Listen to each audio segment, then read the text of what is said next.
my surprise, it seems that stock portfolios and fig trees have something to do with one another. My little portfolio contains some mutual funds that just don't produce anything. I watch and hope but get frustrated. And then I look for the sell button. But I hesitate, telling myself to wait a little longer. Some things are improving. Maybe this fund will finally start producing. Give it another chance. You can guess how well that works out.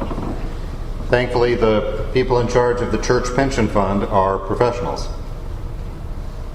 Jesus gave us a picture of a landowner who lost patience with his non-producing fig tree. He got frustrated and wanted to cut it down, to let another tree grow and produce in that place. Someone convinced him to dig the weeds out from around it and spread some fertilizer and wait. Now, in a parable, every person or thing can stand for another, and this can even change from context to context and time to time. Parables are multivalent. They have potentially many values. In Jesus' context, we can think of the fig tree as the temple in Jerusalem. Luke went on to share several events to demonstrate that the fig tree never bore fruit. This parable might have foreshadowed the destruction of the temple in 72 AD.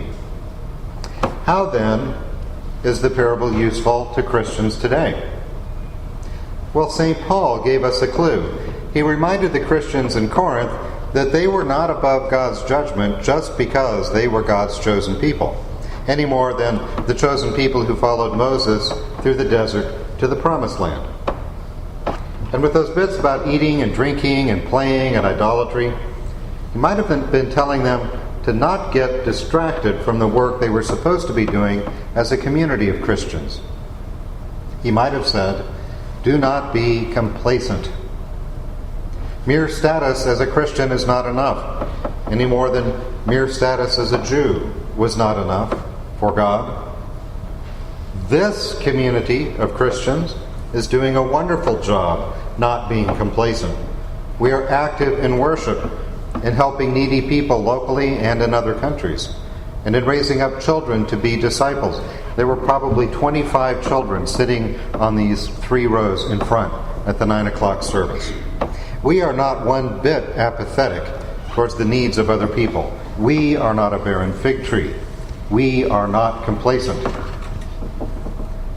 Another part of the meaning of complacent is to be uncritically satisfied with one's achievements. Now, how many Olympic athletes say, I have 1 gold medal, that's enough? Or do they instead say, I can do better? And will the athlete look to the future and say, I have accomplished more than anyone before me. It is enough. Or will the athlete go to the next competition and try to break his or her own world records? Though we gave a ton of food to hungry people last year, we can ask, can we give 2 tons this year?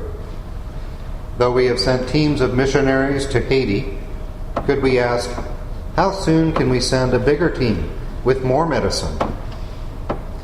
Though we had 276 people at worship here last Sunday, can we ask, where is worshiper number 277, and what can we do for her? The real work comes in not getting distracted and in always asking, how can we do more? How can we do better? The real work is in remaining tenacious.